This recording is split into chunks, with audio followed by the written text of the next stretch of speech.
All right, welcome to today's episode of the How to Do Life podcast. I'm going to get into an interesting topic which I have seen rampant throughout the mindset world, self help world, and even the psychology field, and that is mindset blocks, or they're sometimes called limiting beliefs. Now, the reason why I want to get into this topic is because I think there's a few misconceptions here and they can set you up, especially if you're into the mindset world and the self-help world. They can set you up for all kinds of unintentional traps, right? So if I can help you potentially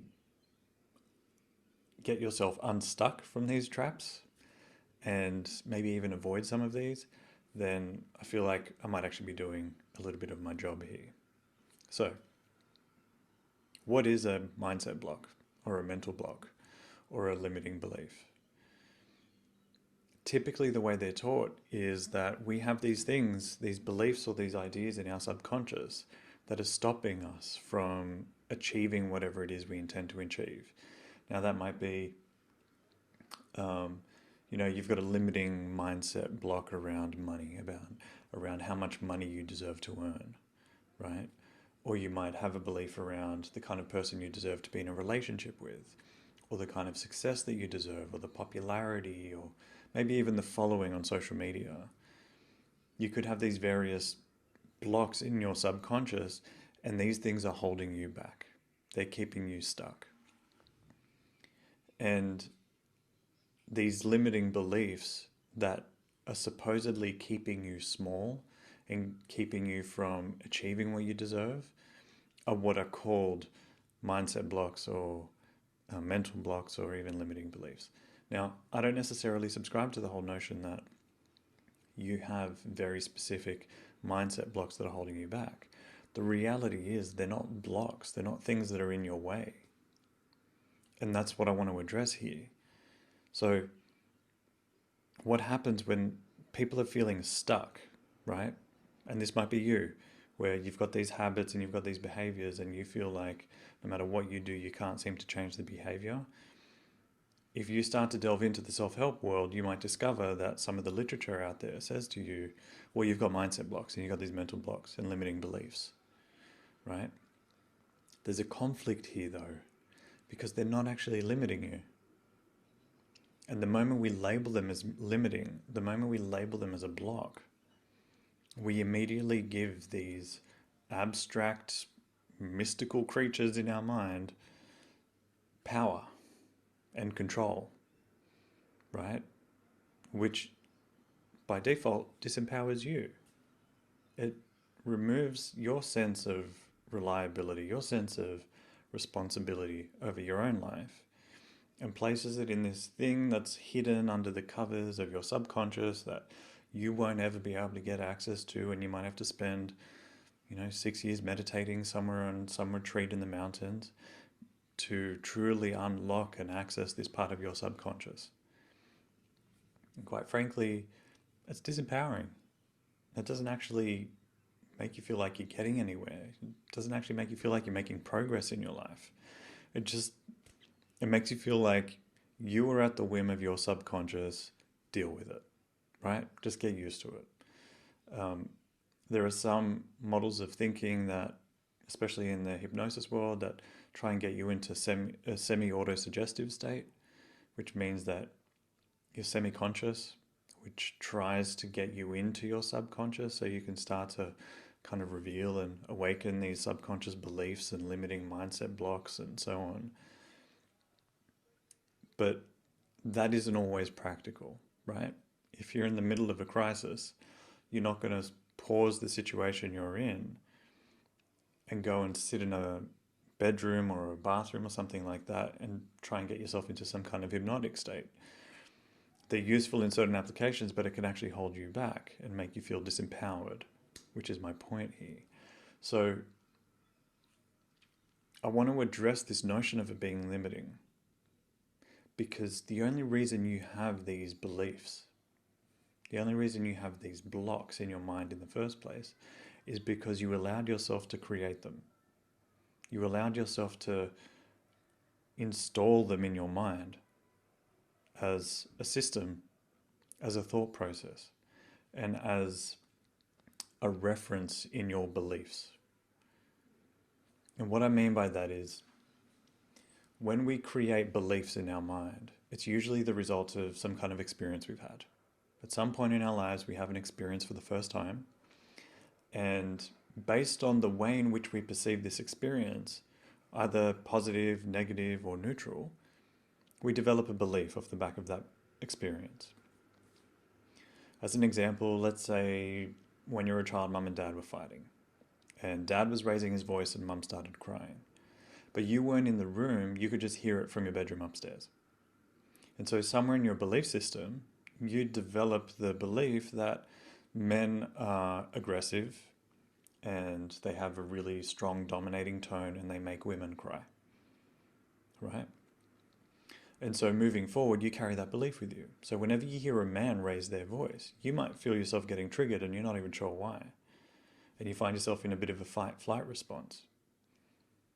Now, that belief is the way in which you then operate. And so you kind of write this rule in the back of your mind saying, okay, whenever men raise their voices, I now have this belief that they make people cry and they upset people and they're a threat. So whenever you've got these beliefs in your subconscious, as you accumulate them through your life, you're developing this whole list of beliefs for you to operate, for you to navigate life. Now, at some point, those beliefs, usually when you created them, served you. You may have developed the belief that men make women cry whenever they raise their voice as a way to protect yourself from feeling pain, as a way to protect yourself from feeling hurt in these moments or feeling threatened. And then at some point during your life, that belief stops serving you the way it used to. The reason that's an issue is because the moment it stops serving you, it gets labeled as a limiting belief. Oh, that belief is holding you back. And so the moment you label something as limiting you or as a block, you immediately, and this is where things get really interesting, you immediately try to start getting away from it and pushing it away and ridding yourself of it. Now, if you are in an avoidance state, if you are trying to get away from something, it persists. There's an old cliche, what you resist persists. There's a reason for that. And it's because as long as you're resisting what is, even if it is some kind of belief you've developed in your life, it will continue to exist in your life. And the reason for that is because you're not appreciating it. You're not understanding it. And you're not allowing yourself to get a clear picture of why it was existent in your mind in the first place. So we perceive these beliefs as limiting. And personally, I don't think we give enough appreciation, understanding, and patience to these various beliefs we have. If you're approaching it with a sense of patience and appreciation, you're more likely to actually break through whatever the belief is and completely change your experience of it. You know, a piece of advice I give a lot of clients is to parent themselves. Meaning, if the way you were speaking, right, when you're having these beliefs, you have this whole thought process in your mind. And the moment you start having these thought processes, like you're being held back by something or you're behaving in a certain way that you don't like, most people's inclination is to jump on it, condemn themselves, and criticize themselves and put themselves down. Now, imagine that part of you that was expressing these vulnerabilities was your own child. And that child was actually verbalizing the way they were feeling, just the way you are. My assumption is you're probably not going to jump on that child, start criticizing them, condemning them, and minimizing them for them expressing their vulnerability. Chances are you're going to slow down, right? And you're going to physically drop yourself down to their level and go, hey, what's going on? Where is this coming from? What's up? You don't need to talk to yourself that way. You don't need to beat yourself up that way. So my suggestion here is for you to Develop an awareness of your own internal dialogue and approach it with an understanding, with an appreciation, and most importantly, a patience. Because you're more likely to find that the reason why this belief is present is because you thought at one point in your life it was serving you, to hold on to that belief, that it was going to protect you. And so instead of judging yourself for having this belief in the first place, labeling it as a limiting belief, as a block or something that's holding you back, if you start to approach it with a patience and an understanding, you're more likely to start to shift the belief.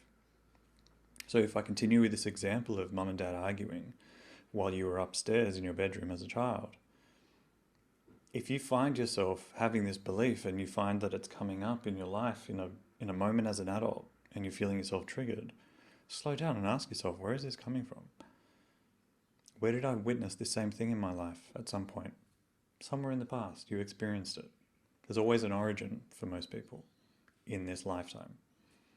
And so by tracing it back, you might find, okay, well, I remember this memory of dad raising his voice, getting angry at mum with a really angry tone and getting upset with her. And then mum started crying. Dad's bad in that situation. He attacked her. And mum's good and she's the victim. But what if you slowed down and actually re-experienced that memory and found the reason why dad was angry in the first place was because mum was racking up credit card debt. And that night was the night that dad found out that she had all this credit card debt. She was spending on online shopping and spending more money than they had, and had a credit card that he didn't even realize they had.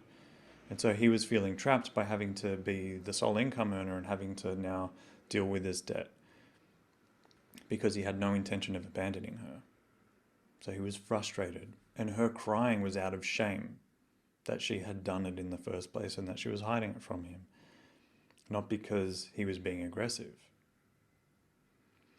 We can take these moments in our lives and take them out of context, especially when we're younger, and then develop a belief off the back of this perception, and then carry that belief throughout our entire lives.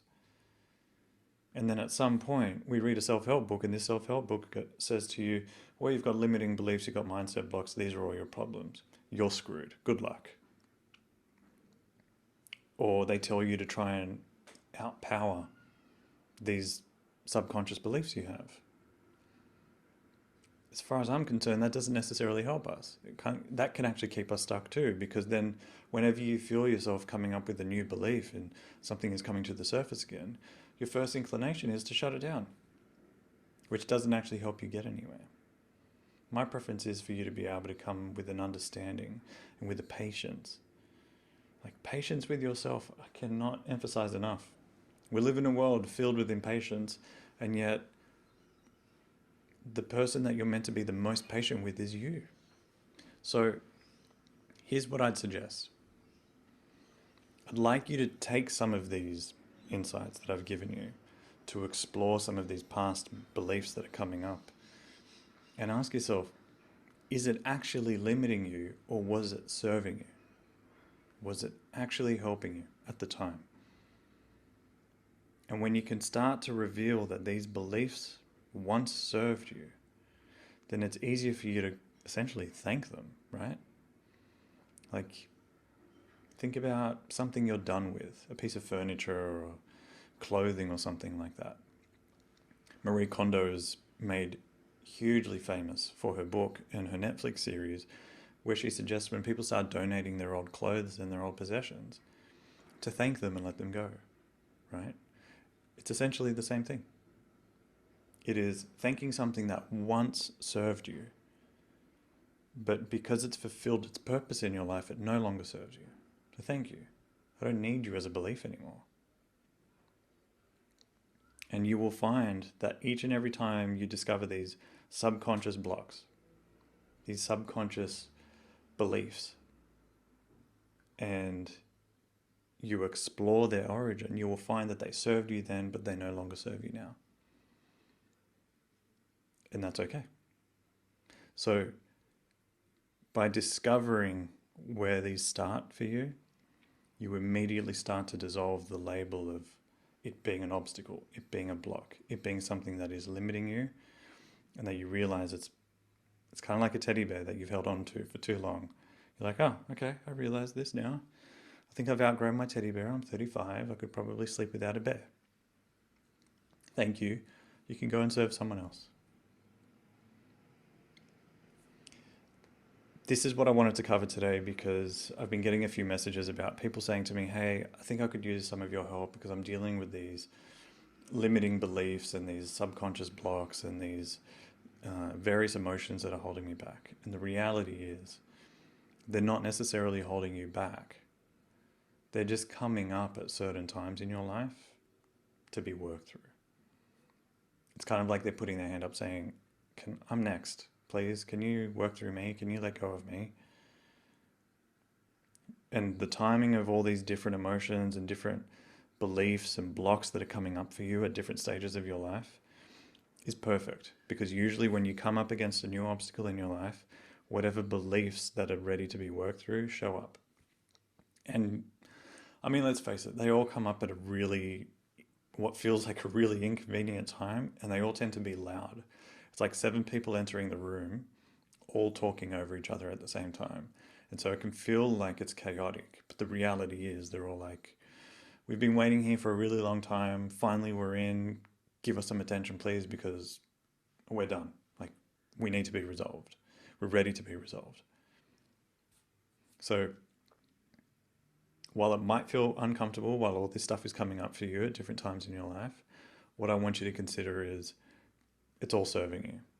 And it's all coming up because it's what's looking to be resolved so you can break through whatever you're up against, whatever the obstacle is, whatever the challenge is that you're tackling, and it will help you move through it in a way that you haven't before. So anyway, I wanted to address this whole concept of mindset blocks and limiting beliefs and see if I can try and dispel some of the mysteries and the misconceptions around it, and hopefully give you a different sense of empowerment whenever you're reading these self-help books that might be leading you down a path of inner judgment. So anyway, I hope this episode was helpful. I really do. If it's proving to be of value to you, please share it.